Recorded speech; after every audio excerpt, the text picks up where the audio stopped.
Ligaya! Ano? Ala. Patay. Sis. Padakot na rin. Ala, sis! Takbo! Takbo! Takbo, Ligaya! Bilis!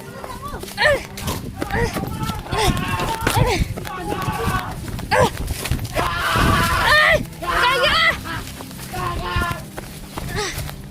Hinto ka! Hinto ka! Hinto! Putik, sis. Wala akong bala, sis. Diwan na ng kabuok. Huwag kang masyadong mag-ano.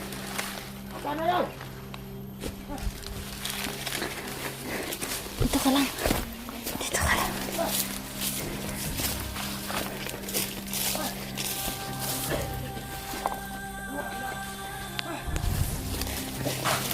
Dito!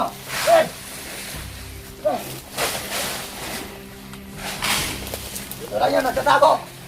Sabi niyo! Sabi niyo! Magkalang kawin, Kundel!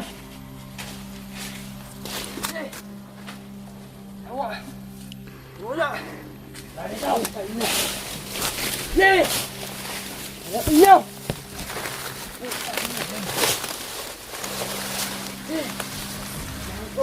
Sabi niyo! Dito lang yan! Yung mga kanayo yan! Dito!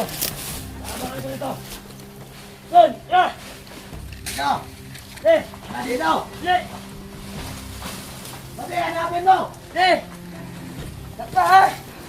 Ulang na! Tapos na! Bukan na! Sabi na! Yung mga kanayo yun! Sabi niyo binaban eh! Dito kami sa baba!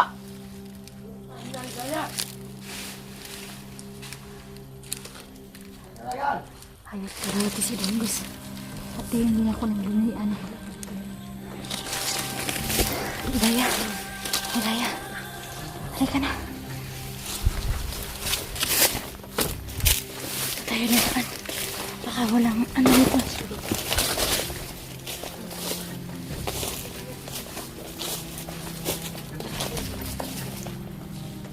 Dito tayo sa ano. Ulan na naman.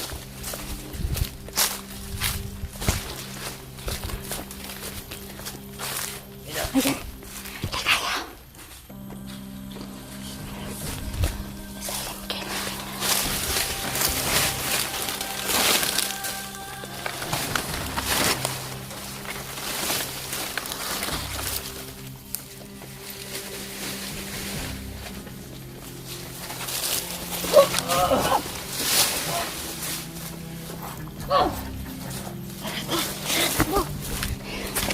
Bilis!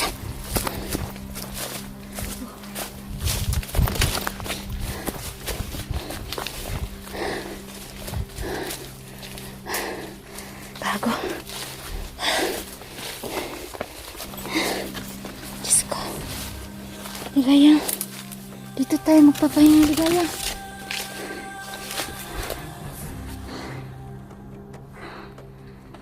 Ligaya. Sis.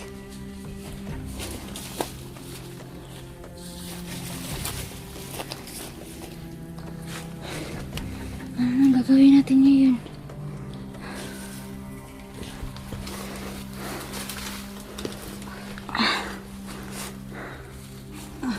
Hindi tumutupad si Dan ko sa usapan, sis. Ha? Ayaw talaga mo. Sabi niya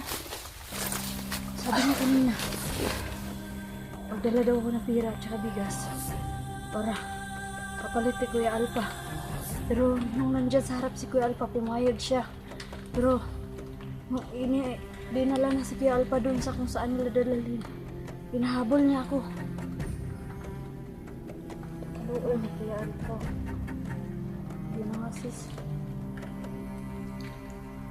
Pansin ko na sobrang daming kasan ni Kuya Alpa. Puro kahapon pa yun. Nagugulo siya sa may lapuan. Iniisip ko nga ngayon doon. Paano natin siya may rescue? Baka kailangan ko na mapakasalan ito kay Dangus.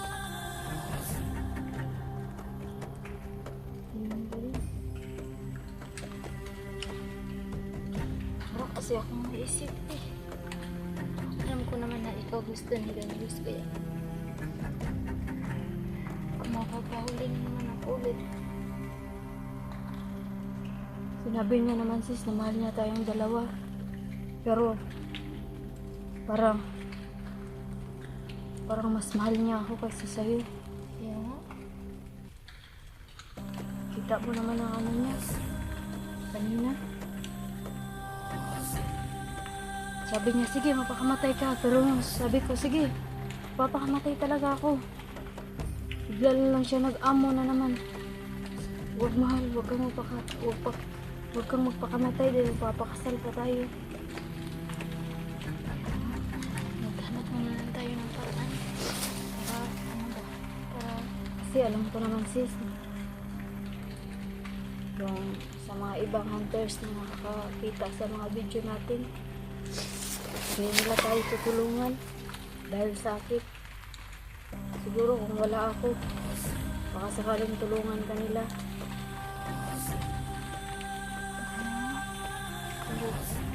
Ganyan naman talaga yung tao sis. Pag wala kang pera, wala ka, wala kang mahal sa'yo. Gano'n nga sis. Yun yan ay iniisip ko eh. Mas mabuti pa yung tao na hindi ka mag-anak mo, hindi ka dugo mo. Yun ka talagang totoong nagmamahal talaga sa nagmamalasakit sa'yo. Totoo yan sis, tama ka. Mabuti pa yung ibang tao. Sabi nga nila, di ka tutulungan kahit kadugo mo pa man yan. Kasi wala tayong pera eh. Walang nagmamahal sa atin kasi puro material lang. Pero hindi nila iniisip na kahit wala tayong pera, pero mabuti naman yung mga kalooban natin, puso natin, handang tumulong kahit walang kapalit. Yun nga naisip ko.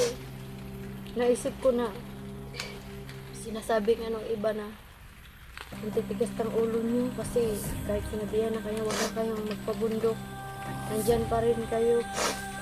Oo, pero masasabi lang talaga nila yan kasi hindi sila nandito eh. Hindi sila nakasama sa atin. Nagdirigma tayo.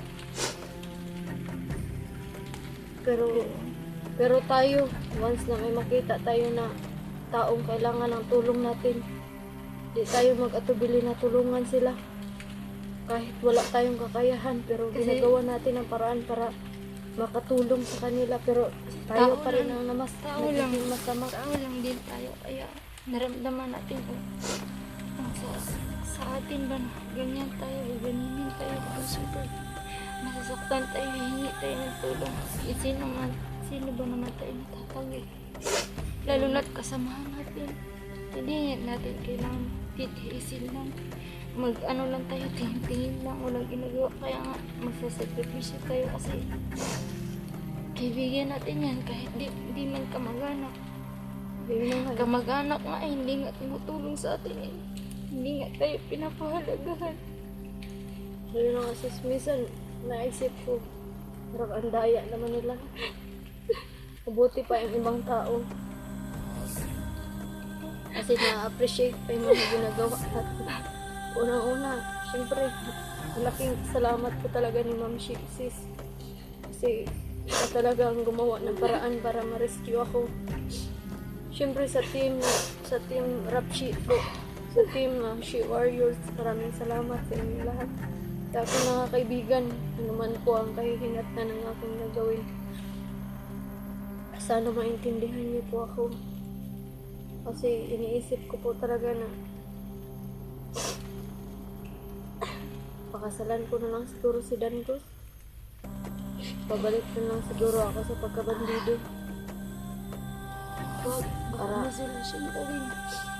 Para makalaya si Kuya Alpha Charles.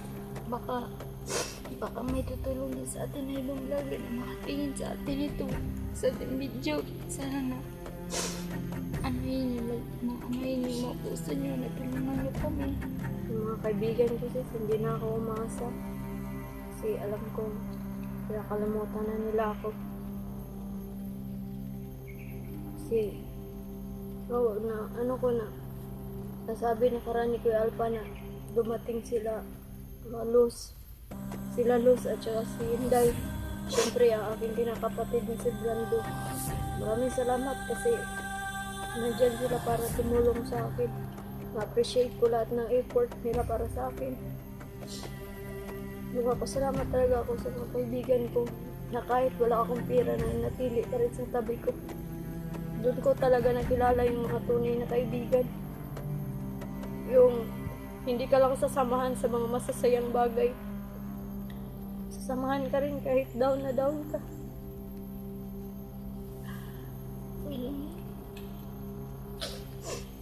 Ako nga na walang inuulan, walang oras, pamilya. Pero nandito pa rin. Buhay man ako, pero hanggang pagsubok pa rin sa buhay.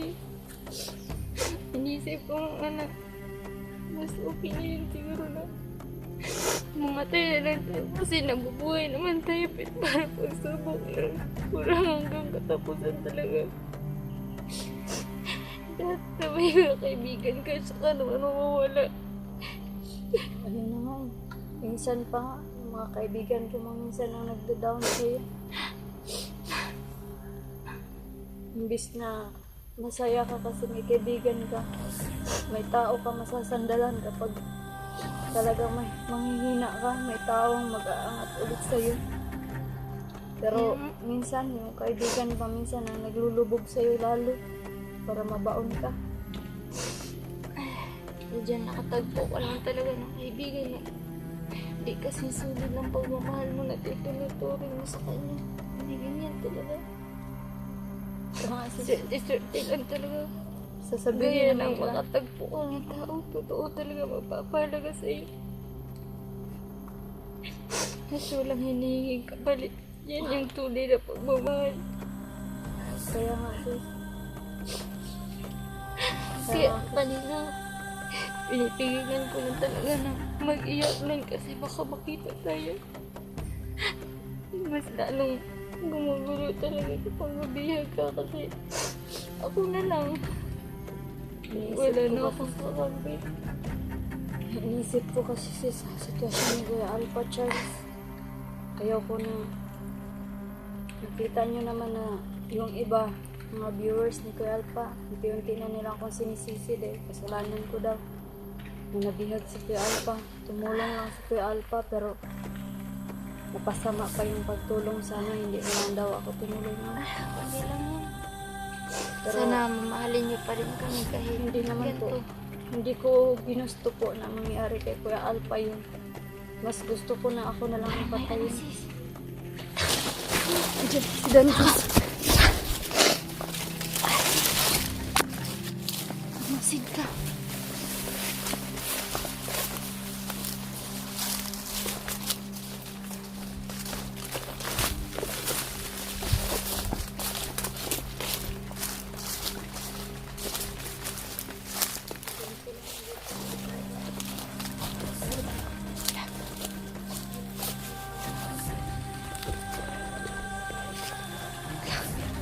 May sis.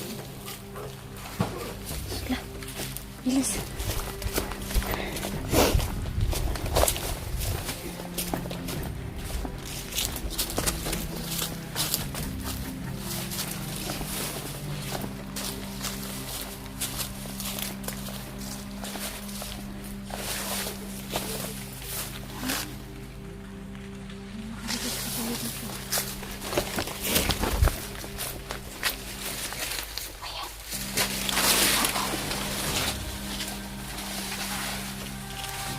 Sundan.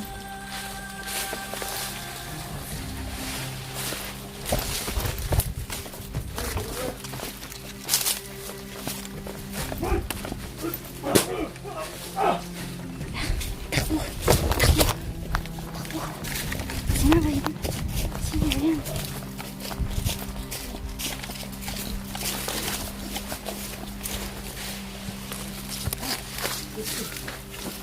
Dali. Bilis, may tao.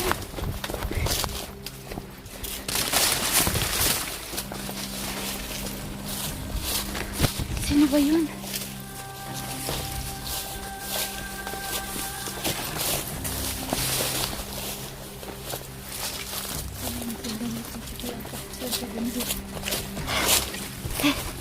Patayin mo tayo, sis.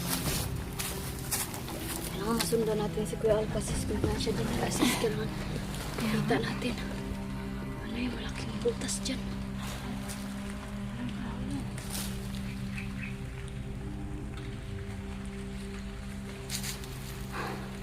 Ulan na naman.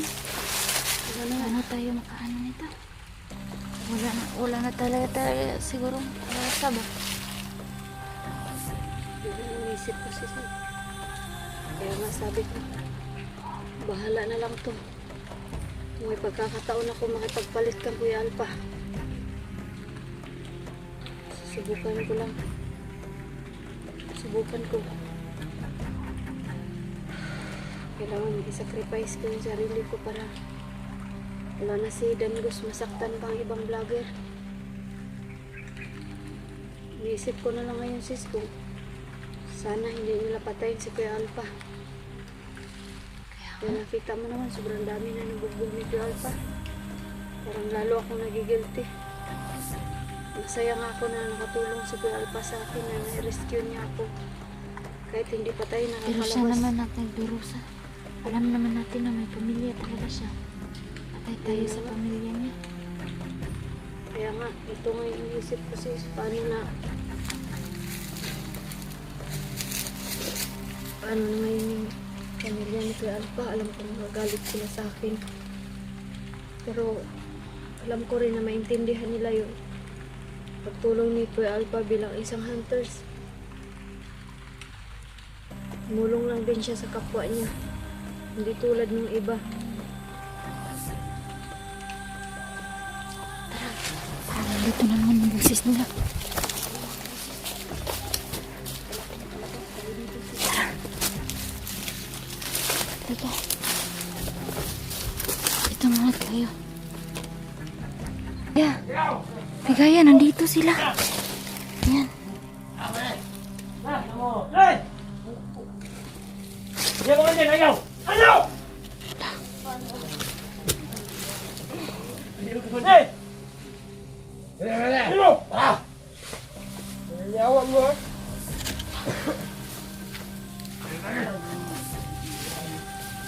What's up? Sige mo!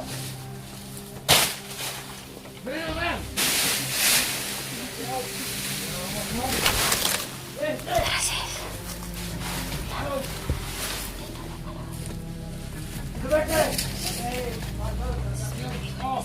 Papatayin na.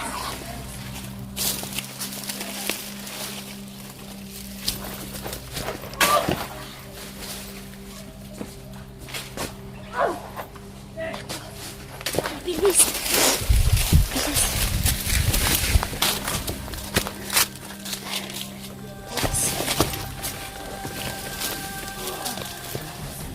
Hey!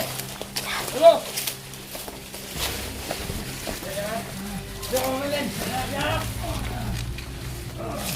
Look! Hawak ko lang! Yes!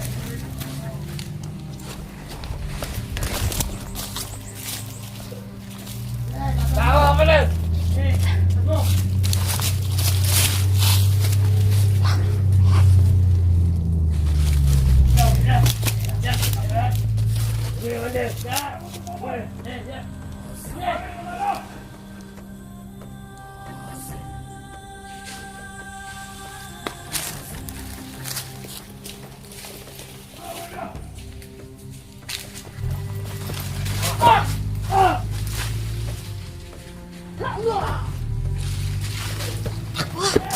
Bigaya.